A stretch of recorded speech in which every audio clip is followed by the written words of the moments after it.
Galatians chapter 6 verse 7.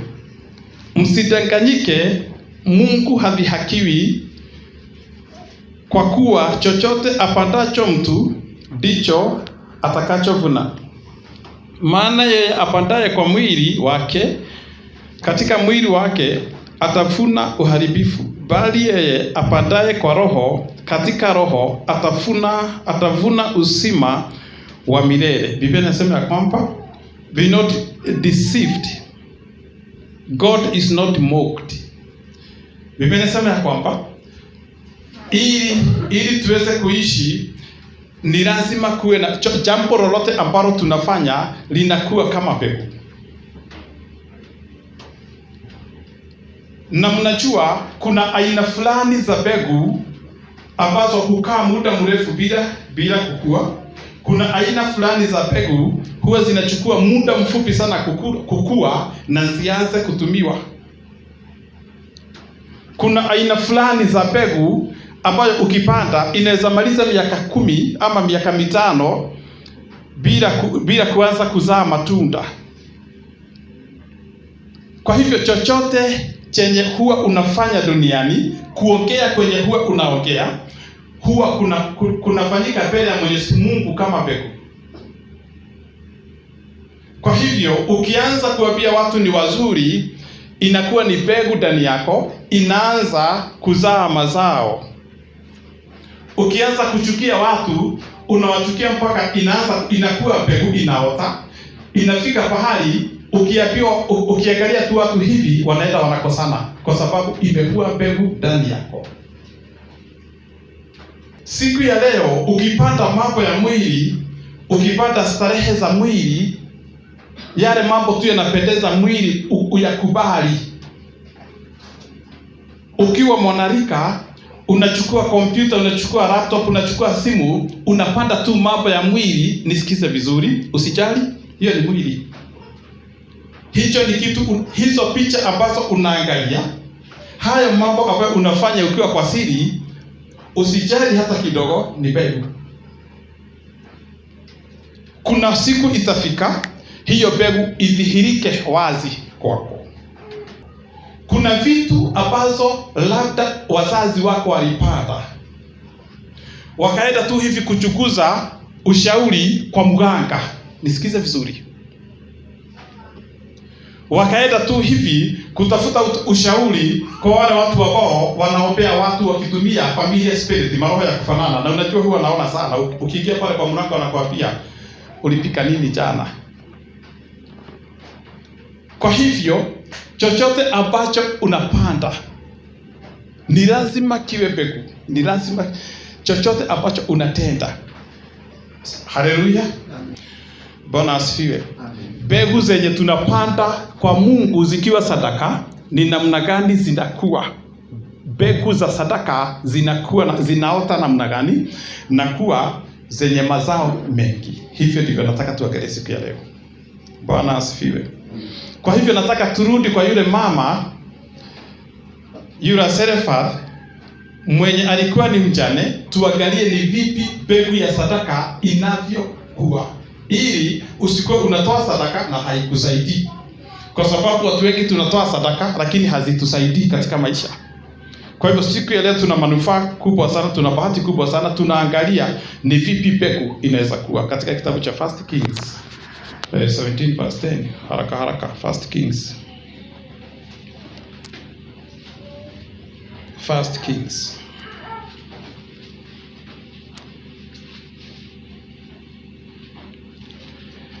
17 verse 10.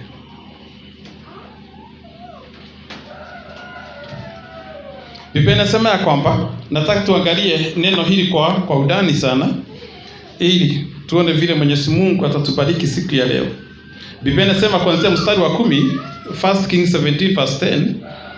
Basi akaondoka akaenda Sarepta, hata alipofika langoni pa mji, kumbe mwanamke mjane alikuwa akiokota kuni. Akamuita akamwambia, niletee na kuomba maji kidogo choponi nipate kunywa. Bwana asifiwe. Huyu ni mama mjane, nataka tupelekane vizuri. Huyu ni mama mjane na Biblia inasema ya kwamba inaonyeshana ya kwamba hakuwa na chochote, alikuwa na malizia chenye alikuwa nacho kiishe. Watu washakuwa hivyo. Lakini wakati Mwenyezi Mungu alitazama na kuona ya kwamba anaweza bariki huyu mama, anaweza kumuinua, anaweza kummalizia njaa na kiu, alitumana ili kuwe na hitaji ambalo anastahili kulifanya. Mbegu za sadaka ama mbegu za kiroho wakati wowote huwa zinapandwa katika rotuba yenye inaitwa hitaji, need. Wakati wowote unataka ama Mungu anataka kukuinua, ni lazima mbele yako ainue hitaji fulani ambalo utashughulikia, ambalo utakalolishughulikia. Kulishughulikia hilo hitaji, ndio huko ndiko tunaita kupanda. Watu wengi tunafikiria, tukiangalia huyu mama anaweza tazama haka kama mzee. Unaona mtu mwenye amekaa kichakani miezi kama miezi mingi, kwa sababu huyu Elijah alikuwa amekaa, akikuja hapa alikuwa ametoka wapi? Kwenye alikuwa analetoa mikate na nyama, si ni kichakani? Hebu tazama mtu anatoka kichakani vyenye amekaa, hana mafuta ya kujipaka, hanyoi nywele, hana sabuni ya kufua nguo, akutokee akwambie, wewe mama,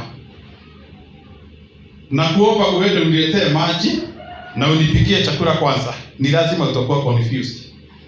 Huyu ni mwendo wa simu.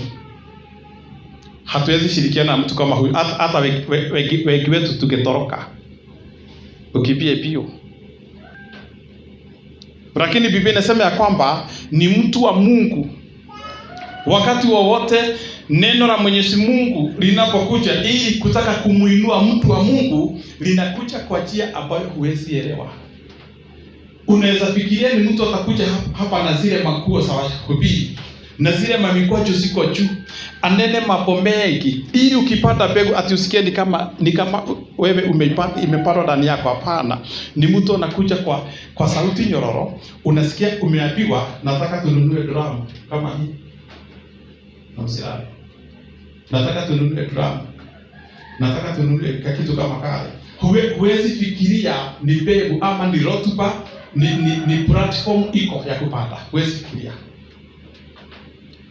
Biblia inasema ya kwamba akamwambia hivyo. Verse 11, Biblia inasema ya kwamba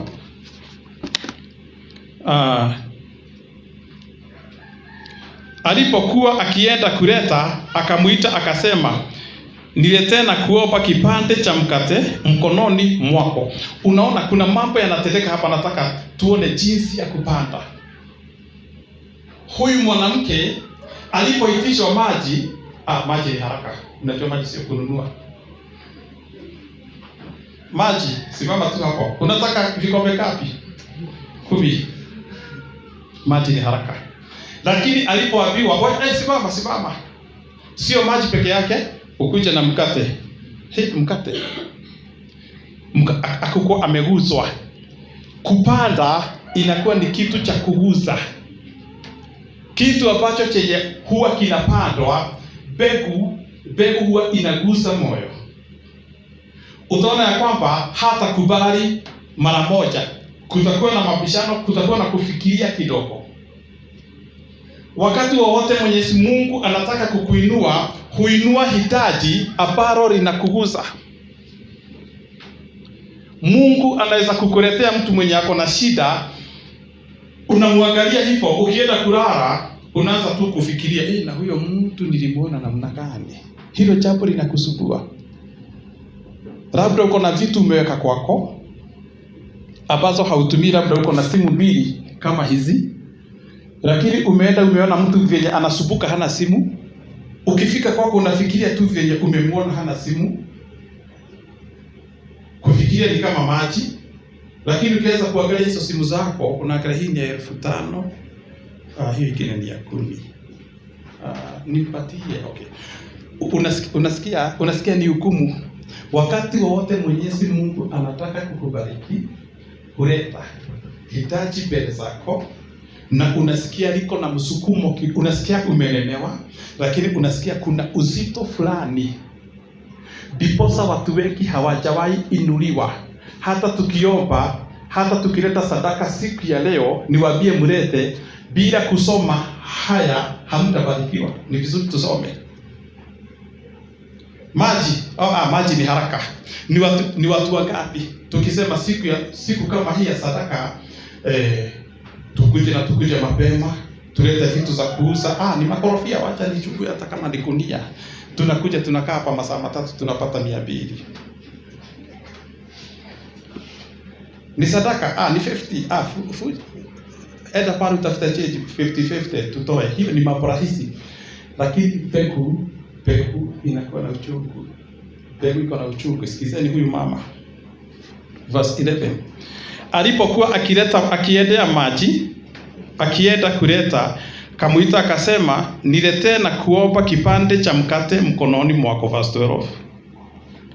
Naye akasema, kama Bwana Mungu wako aishivyo, sina mkate ila konzi la unga katika pipa na mafuta kidogo katika chupa, nami ninaokota kuni 2 ili nijipikie nafsi yangu na mwana wangu tule tukafe.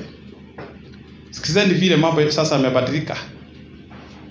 Kama Bwana aishivyo milele, sina kitu kingine liko tu na hii karo.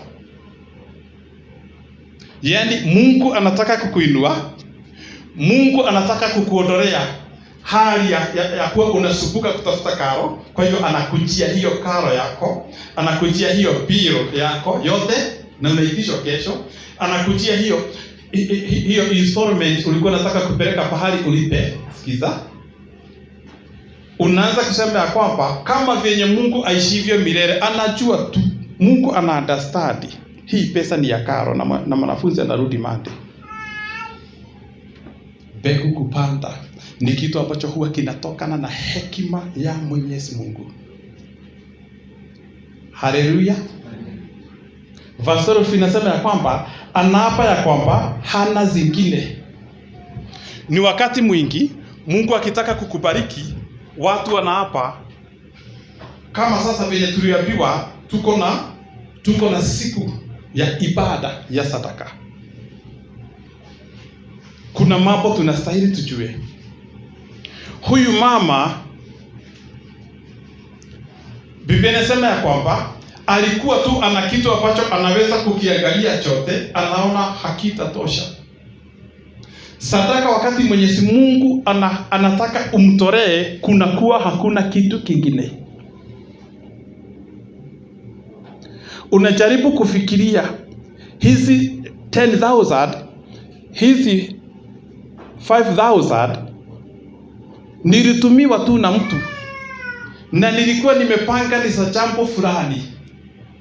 Unafikiria venye utakuja nazo usiweke kwa envelope alafu urudi hivyo ukiwa empty. Unasema kama huyu mama, kama Mungu aishivyo milele, hizi pesa hata nikutumiwa, nimetumiwa na brother yangu na dada yangu, na siko hivyo.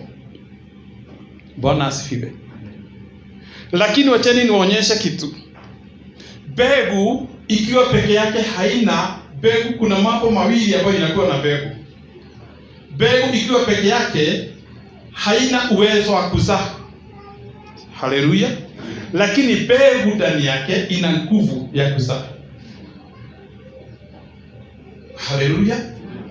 Mbegu ikiwa peke yake haina fruits. Tukileta mbegu hapa ya avocado, ikiwa peke yake hivyo, hakuna chochote unaweza kuna kwa hiyo mbegu.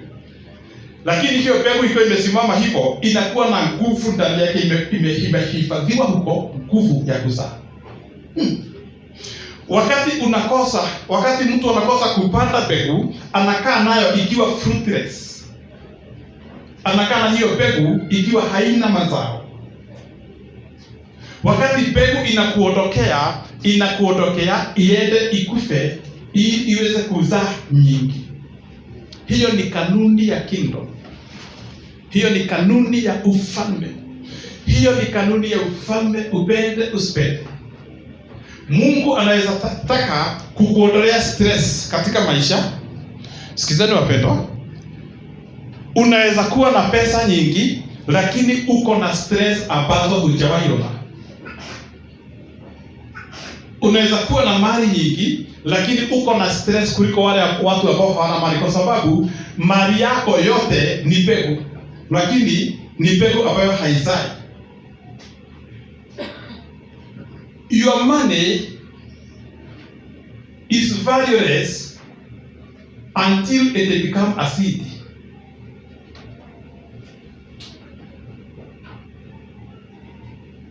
Your money is valueless. Pesa zako ni bure mpaka zitakapokuwa mbegu. Pesa zako zikakuwa mbegu, hear this. Unaweza toa biashara hapa Kimandi, uende uweke pale Wanyaga, ianze kunawiri.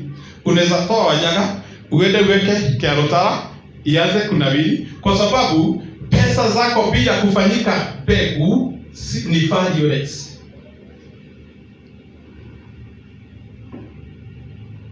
Your service is valueless until it becomes a seed. Mtu anaweza kuja hapa awe na service, labda ni kuosha huku, anaosha namna hii, mkitoka nyote akiangalia wamama wenye wako na tutoto, wale mama wako na tutoto kidogo, kwa sababu alikuwa amekuja na madizi na biscuit, ameakusha huko chini, akikuja kuosha anaosha hivi. Watu wengine hawana akili hapa, wanakuja na mchani ya makanda. Sijui watu watapata akili siku gani. Anaosha. Huyo mtu service yake haina mbegu. Afagia hapa miaka 100 hatakuwa na seed. Mbegu ni kitu ambacho unaachilia kwa upendo wa kujua kwamba mbegu humea. Haleluya. Ninastuka kwa sababu ya watu wengine hapa, na sijui kama wananisikia vizuri, wenye wanaosha kanisa hili. Sio kuambiwa, sio kusurutishwa, lakini tukimaliza service, afadhali wakoje pale, wakuje waoshe hiyo madhabahu iachwe ikiwa sawa. Wacha niwaambie, hiyo service yenu ikakuwa mbegu, na muniangalie vizuri hapa. Watoto wenu, wajukuu wenu watakulia hiyo mbegu. Hakuna mtu atakuwa anasurutishwa ndani kanisa, watakuwa nakimbia kwa sababu ndani ya ulipata mbegu ya service. Tumpigie Bwana Yesu makofi. Kuna watu wanapendelea kuja kanisa kukaa pale, hawapendi kufanya jambo lolote. Unaweza, sikizeni wapendwa, unaweza panda mbegu pale shambani na uiharibu wewe mwenyewe, kwa sababu ukipanda mbegu alafu uanze kukanyaga hiyo shamba, uwe unapitia huko venye unataka, wakati zinaota unazifunja. Kuna watu ambao wanapanda mbegu wanaziharibu wao wenyewe, hata kanisani kama hili. Ni vizuri niwafundishe hili jambo. Unaweza kuja ujitolee kwa sababu ya kazi fulani ya Mwenyezi Mungu. Ukiifanya, Biblia inasema ya kwamba katika hali ya kupanda katika kingdom, mkono huu usijulishe mkono mwingine. Ukijulisha, already umepata fruit ya hiyo kazi umefanya. Umekuwa rewarded. Kwa hivyo ni kumaanisha kwamba naweza kuja nifanye jambo fulani ya kuosha hapa, lakini ninaenda nyumbani nikipiga kelele. Nitakuwa ninaangalia venye wanabehave wakikuja na hao watoto wao kanisani. Wacha nikwambie, hata uoshe hiyo kanisa miaka 20 haitakuwa mbegu. Kiangalia mstari mwingine wa 13, tunaangalia jinsi ya kupanda mbegu. Biblia inasema ya kwamba Elia akamwambia, usiogope, enenda ukafanye kama ulivyosema, lakini unifanyie kwanza mkate mmoja ukaniletee, kisha ujifanyie nafsi yako na mwanao. Bwana asifiwe. Usiogope. Kwa hivyo uoga ukemkataza aweze kutoa ile mbegu na ilikuwa kauka kwa siku moja, uoga ukemfanya ashindwe kutoa hiyo mbegu. Bwana asifiwe. Tupatie fama. Tumpigie Bwana Yesu makofi. Kwa hiyo ukitazama vizuri katika hali ya mambo ya kiroho, kuna uoga unaweza kukukataza ufanye jambo. Watu wengi wanakataa kutoa kwa sababu ya uoga. Huyu mama alikuwa na uoga kama vile tunaweza kuwa na uoga. Niende kwa account ni withdraw 50,000 niletea Mungu? Hapana. Wakati unapanda mbegu katika ulimwengu wa kiroho, you need God's grace. Unafikiria ni watu wangapi wanaishi kwa sababu ya kutojua kumtolea Mwenyezi Mungu dhabihu? Unakuta ya kwamba, wacha nigusie kitu kama fast fruit. Fast fruit, wakati tunasema kuhusu mazao ya kwanza ya shamba ama mazao ya kwanza, fast fruit kama ni ya chochote ambacho unafanya. Fast fruit venye tunastahili kumtolea Mwenyezi Mungu, kama umeajiriwa pahali, mshahara wa kwanza wa Januari wa kuanzia mwaka, mshahara wa kwanza unakuwa ni fast fruit. Kwa hivyo bila kuwa na God's grace inakuwa ni ngumu kujicommit. Na wakati tunatolea Mwenyezi Mungu dhabihu, kuna kile ambacho huwa tunapata katika ulimwengu wa kiroho. Proverbs 3 chapter 3 verse 9. Tusome Kiswahili haraka. Proverbs.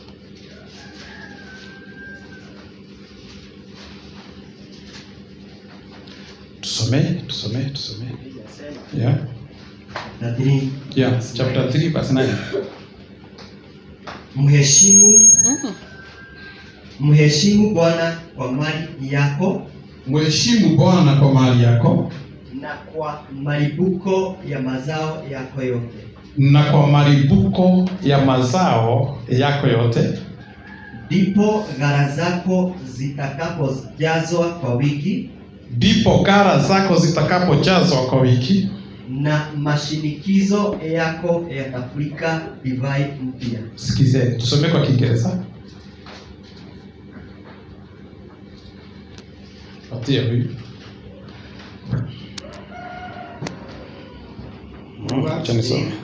Verse 9. Honor the Lord. Honor the Lord with your wealth. With your wealth.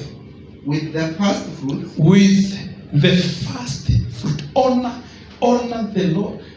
Honor the Lord with the first fruit of all your crops. Of all your crops.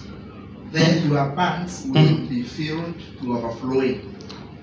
First fruit shows God that you're not greedy. First fruit shows God that you're not greedy. It shows God that you honor Him. Watu ambao hawatoi first fruit,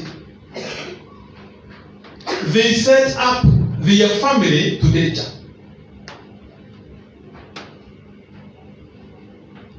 Kwa sababu hakuna chochote ambacho hakiwezi kuangukia hiyo familia. Homa ikikuja ni hao. Vita ikikuja ni hao. Wezi wakikuja kwako ndiko wanapitia. Kwa sababu ya fast food magetha mabele. Biblia inasema ya kwamba mche Mungu kwa sababu ya sadaka zenu na mazao yenu ya kwanza. Huwa tunatoa namna gani kama ni mtu ameajiriwa? Kama ni mtu anataka kumtolea Mwenyezi Mungu dhabihu ya fast food. Ni kitu ambacho kinastahili hekima ya Mwenyezi Mungu. Sasa tuko Januari. Unaenda unakalia mahesabu yako chini. Unaanza kujipanga. Pesa zenye utapata mwezi huu ni za kujipanga kwa sababu next month unaelekea kumpatia Mwenyezi Mungu your first fruit. Takoro gaikaraga miaka ya gikeno, miaka ya thayo, miaka ito ithibitari ni kugatia. Miaka ona warwara Ngai agakuhonia rebe. Lakini kwa sababu hatujui hivyo, unachukua kama mshahara kote unaweka kwa mfuko. Ng'ombe inazaa, unalea na unaitia mtu wa buchari anakuja ananunua fast fruit. Viazi unavuna, unachukua viazi kama 5 ndizo unaletea Mwenyezi Mungu ati fast fruit, kwa sababu hatujui hivyo. Mshahara wa kwanza wa mwaka hautolewi tithe, huo unakuwa ni fast fruit. Kuna baraka inayopita pesa. Ninasema ya kwamba your money is valueless until it becomes a seed. Wakati unaanza kutolea Mwenyezi Mungu fast fruit, hiyo ndio wakati pesa zako zinaanza kuwa nini? Seed. First Kings, hivyo verse 14 inasema ya kwamba kwa kuwa Bwana Mungu wa Israeli asema, hapana, tumalizie 13. Lakini unifanyie kwanza mkate mdogo ukaniletee, kisha ujifanyie nafsi yako na mwanao. Verse 14. Kwa hivyo, kwa kuwa Bwana Mungu wa Israeli asema hivi, lile pipa la unga halitapunguka, wala ile chupa ya mafuta haitaisha, hata siku ile Bwana atakapoleta mvua juu ya nchi. Watu wengi wanakosa kutoa kwa sababu huwa wanafikiria wanatolea mtu. Watu wengi wanakosa kutoa. Huyu mama anahakikishiwa na mtumishi wa Mungu, Bwana Mungu wa Israeli anasema hivi, pipa lako la mafuta na unga wako hazitaisha. Huyo ni Mungu alikuwa anasema hivyo. Kuna watu wengi wanakosa kupanda mbegu kwa sababu hawajui wanastahili kupanda wapi. Mtu anafikiria na nilipeleka Thanksgiving Sunday ya 1500. Halafu nipeleke fast food ya 6000. Nipeleke tu hapo. Watu wanakuwa confused. Hiyo ndio desturi ya Mwenyezi Mungu, ni kanuni, ni principle ya Mwenyezi Mungu ya kubariki. Inakuwa hivyo. Mwenyezi Mungu aliniambia juzi ya kwamba yale mambo ambayo uliacha haungependa kuyaacha ukiwa wewe na moyo wako, ni mimi nilisababisha uyaache, na sikukutia mafuta kwa sababu ya kazi nyingine. Kwa hivyo ni lazima nikupatia na kitu ambacho ulikuwa nacho. Bwana asifiwe. Verse 15. Basi akaenda akafanya kama alivyosema Elia, na yeye mwenyewe na Elia na nyumba yake wakala siku nyingi. Haleluya. Tupige Bwana Yesu makofi. Elia, huyo mama na nyumba yake. Turudi kidogo katika nyuma kidogo, lakini tusome. Biblia iko inasema ya kwamba Elia alipokuja, Biblia inasema ya kwamba huyu mama alikuwa anaokota kuni 2 akapike zake na mtoto. Labda huyu mama tumwangalie ni mzee, lakini ako na katoto hapa kamoja, labda aliachiwa na mjukuu ama na msichana wake mwenye labda alikufa ama kwenda pale akaachiwa kwa mtoto. Lakini wakati alitoa sadaka, wakati kutoa kwake kulifanyika kuwa seed, sio yeye mwenyewe alifaidika, alifaidi mpaka watu wa nyumba yake. Kuna watu hapa wameshikiliwa na kile ambacho watu wao hutoa. Kuna sadaka ninaona watu wakitolea Mwenyezi Mungu, labda ni wamama, labda ni wazee. Inabidi niseme hakika hii familia hii enoroga magero ni yoyo. Haleluya. Wakati wowote unakuwa mtu mzima, kuna watu ambao wanadependi, kuna watu wanalilai na wewe, kuna watu wanakutegemea. Tupelekane vizuri. Hivyo sasa uko hapa, ukipatwa na jambo fulani, kuna watu wako karibu na wewe ambao wataguzwa. Ukipatwa na jambo tu kidogo na lile silo nzuri, kuna watu wataguzwa. Ukibahatika, kuna watu bado wataguzwa na kubahatika kwako. Kuna vyenye unaweza kosa kujua, vyenye unaweza stahili kukaa na Mungu, unatesa watu wengine ambao wanakufuata. Kuna watu wengi wameumiza familia zao. Kuna wazazi wako makaburini. Nisikizeni wapendwa, nasema hivyo kwa sababu Mungu ni mshuhuda. Kuna wazazi wengi wako makaburini, walikufa kitambo, lakini walituacha kama tumeteseka, kwa sababu sadaka zao walizitolea miungu, mashirute ile maprofet, false prophet, walitolea waganga, walitolea huko. Ndiposa hata sasa hivi kupanda, unakuta ya kwamba ukiajiriwa pahali, ukipata kitu unakimaintain kwa nguvu zako. Ukagura gari, unanunua gari, unaimaintain kwa nguvu yako. Inaweza kukuambia leo hauendi kanisa, nakuta eta. Unaweza nunua buzi, hiyo buzi ndio inakuambia vile utafanya, na leo hautaenda kanisa. Na leo mtakosana na mtu fulani. Unajua unaweza kaa vizuri sana na majirani mpaka siku ile utanunua kuku. Na ni bahati, na labda umenunua kuku kanisani. Ukiipeleka kwako nyumbani, unakuta imeingia kwa jirani. Unakuta kuanzia siku hiyo mmepigana vita na hamjawahi pigana. Yaani kautajiri tu kakikucha kana attract vita. Bwana asifiwe. Verse 15 nasema ya kwamba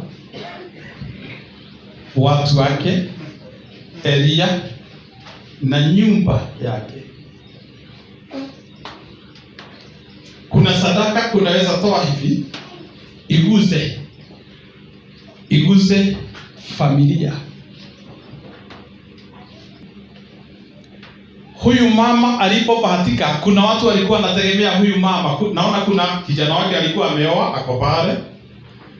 Kuna msichana wake alikuwa ameolewa ako ng'ambo ile, lakini wakati neno la Bwana lilifanya kazi katika hilo pipa ama hicho kitu cha kuweka unga, kilipokuwa kinapakuliwa, wapendwa, kilikuwa kinajaa tena.